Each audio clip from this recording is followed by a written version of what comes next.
Yang dia kalau berjalan satu tempat dia akan tundukkan kepala dia. Coba dia akan menengok sikit tunduk kepala dia. Jadi orang tanya pada Abdullah bin Umar, wahai Abdullah bin Umar, kenapa kamu kalau sampai tempat ni kamu akan mengelak sedikit, kamu tunduk kepala dia? Jangan tunduk kepala. Bukan ada apa-apa, di sini kamu nak kena mengelak. Kau jawab Abdullah bin Umar. Kata di sini dulu ada satu pokok yang dahan itu renggang. Kemudian apabila Rasulullah lagi pada tempat ini, Rasulullah mengelak sedikit sebab ada pokok. Rasulullah akan tundukkan kepala sebab ada dahan. Bila pokok tu dah tak ada dan Nabi pun dah wafat, Sayyidina Abdullah bin Umar lalu tempat tu dah akan buat cara yang sama macam Nabi lalu. Dia akan jadi ikut jejak langkah Nabi. Sayyidina Abdullah dia akan jadi ikut cara Nabi. Sayyidina Abdullah bin Umar itu bukan qudwah. Dia ikut tanpa ada suruh. Baik. Kemudian itu yang pertama. Yang kedua, amalan bil hadis, beramal dengan hadis. Beramal dengan hadis, ada hadis yang memerintahkan untuk tulis bismillah. Apa hadis? Kullu amrin dzibali la yubda'u fihi bismillahirrahmanirrahim fa huwa adha. Wa fi riwayat abtar, wa fi riwayat ajzam. Setiap perkara yang baik, kullu amrin, setiap perintah atau setiap urusan dzibali yang ada kebaikan, yang penting di sisi syarak, la yubda'u, tidak dimulakan fihi, ada bismillahirrahmanirrahim, dengan bismillahirrahmanirrahim, fa huwa adha, maka dia terputus. Wa fi riwayat abtar, sebagai riwayat kata abtar sama juga terputus. Wa fi riwayat ajzar, pada setengah riwayat ajzar. Ajzar ni penyakit sopak, maknanya kurang berkat lah. Siapa yang nak buat benda yang baik tapi tak mula dengan bismillah, maka dia kurang berkat. Jadi kalau setiap benda yang baik, kalau kita nak mulakan dengan bismillah. Jadi tulis kitab baik ke tak baik? Baik, maka tulis dengan bismillah. Di setiap benda yang baik tulis bismillah. Sebab kalau tak tulis bismillah, dia terputus macam orang yang tak ada tangan, hudung. Atau terputus umpama binatang yang tak ada ekor. Binatang yang ada ekor, yang tak ada ekor, mana dia cantik dia? Kucing ada ekor, kucing tak ada ekor, mana comel dia? Ekor comel dia. Yang tak ada ekor, mana ekor tak ada. Atau cicak ada ekor, cicak tak ada ekor, mana cantik dia? Cicak ada ekor, cantik dia. Kalau cicak dia boleh putuskan ekor dia sendiri. Ada kata dia seperti ajzam, penyakit sopak. Penyakit kusta. Sopak kusta, ajzam. Kusta ni penyakit yang kalau disebut dalam kitab Nailul Rajah ni, dia kata aidatu, satu penyakit yang menyebabkan kulit menjadi merah. Yahmaru bil hadu, kemudian yaswadu, kemudian jadi hitam, kemudian tasyaqqaq, kemudian jadi mengekak, kemudian jadi tanafar, kemudian jadi lubuk, kemudian putus anggota itu. Dia biasa kena pada sendi, kemudian jatuh sendi.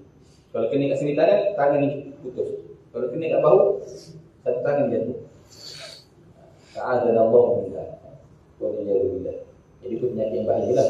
Itu alamat pada kurang berkat. Benda-benda yang baik kalau tak tulis bismillah, maka dia akan kurang berkat. Tapi kena ingat bismillah dia ada hukum dia. Dia bukannya semua tempat boleh tulis bismillah. Dia ada hukum yang wajib bismillah. Maksud bila wajib bismillah? Ini kita bahas bab hukum bismillah. Maksud bila wajib bismillah?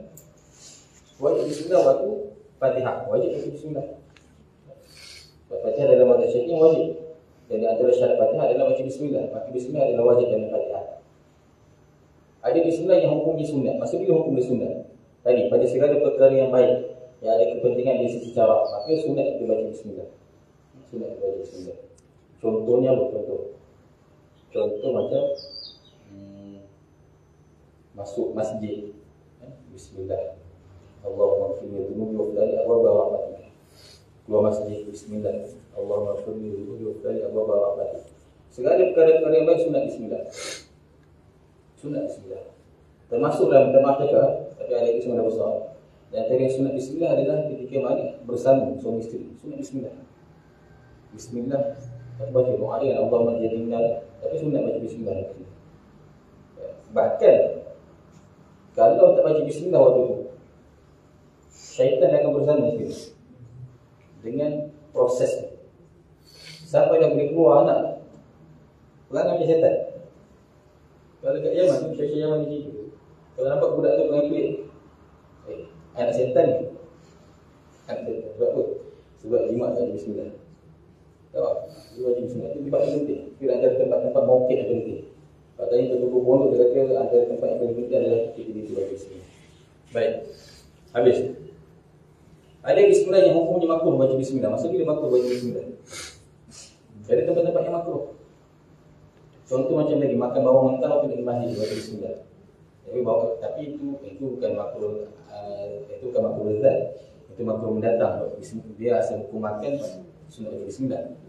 Dia makruh yang contohnya macam cabut ubat. Hukum dia makruh cabut ubat. Jadi kalau baca bismillah cabut ubat, hukum dia makruh. Melihat pada sesuatu yang makruh, maka baca bismillah padanya adalah makruh juga. Apa dia kata makruh? Masak okok, makruh ke haram masak okok? Haram. Kalau haram tak buat, kita letak ke okok haram. Kalau makruh, kita letak ke makruh. Baik. So dia khilaf. Kita kalau Malaysia kita patwakan haram. Kalau faham, bid pun haram. Tapi ada sebagai tempat macam Indonesia, dia tak patwakan haram rokok. Rokok dia antara dua, antara makruh ataupun harus. Kalau Indonesia makruh atau harus. Jadi siapa-siapa kalau nak belajar tapi nak isap rokok di Indonesia, dia ada pesantren yang boleh isap rokok. Biasa dengar budaya bahas masalah. Kita kalau tak faham ni baru ni bahas masalah ni ayat-ayat.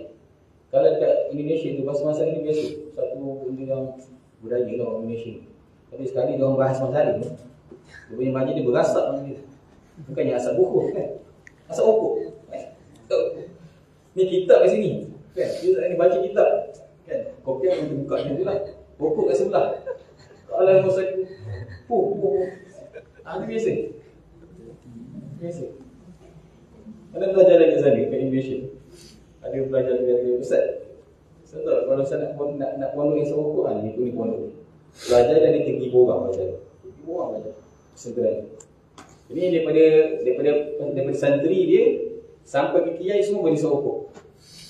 Semua boleh serokok. Serokok hukumnya harus. Harus atau makruh dua je. Kita haram atau makruh. Kita dapat hukum harus atau makruh. Tapi ada yang mujahid, ada dalam nas-nas dia. Tapi jumpa dalam kitab itu macam mana kan? Ada nas. Tak boleh nak bahas. Tak boleh nak ni juga nak tolak. Baik. Yang haram pada tempat-tempat yang haram lah. Pada tempat-tempat yang haram. Contohnya minum haram. Minum haram baca bismillah. Haram hukum dia. Dua kali haram. Kalau minum haram baca bismillah tak ada lagi. Minum haram baca bismillah. Dua kali haram. Haram jadah namanya. Haram jadah. Dua kali baca bismillah. Segala dalam tempat-tempat yang haram, maka kalau baca bismillah hukumnya adalah haram. Selain daripada yang empat tadi itu, hukumnya harus baca bismillah. Selagi mana bukan pada tempat-tempat yang jijik, bukan pada tempat-tempat yang kotor, dan tidak ada nas yang mengatakan bacaannya dimulakan dengan bacaan yang lain. Contoh, nak start kereta baca bismillah boleh. Nak pakai slipper baca bismillah. Nak jual beli baca bismillah. Pakai baju baca bismillah. Semua tempat tu semua boleh baca bismillah. Semua baca bismillah. Dekat berserah ada makcik tu kat berserah. Ini dah lepas setengah. Itu makcik kat berserah. Orang panggil makcik bismillah. Pasal dia dekat satu pokok, satu selekor daripada selekor besar, ada pokok besar dekat selekor. Ada tu makcik tu jual makan pagi. Orang panggil makcik bismillah. Memang kalau beli makanan yang dia, bismillah. Ambil duit bismillah. Ambil duit bismillah. Semua bismillah. Itu boleh tak boleh? Boleh, hukum dia harus. Hukumnya adalah harus. Baik. Habis itu, wallahu a'lam kita berhenti pada pemulaan kitab Alhamdulillahirabbil alamin. Wallah. Ada soalan kalau ada tanya soalan.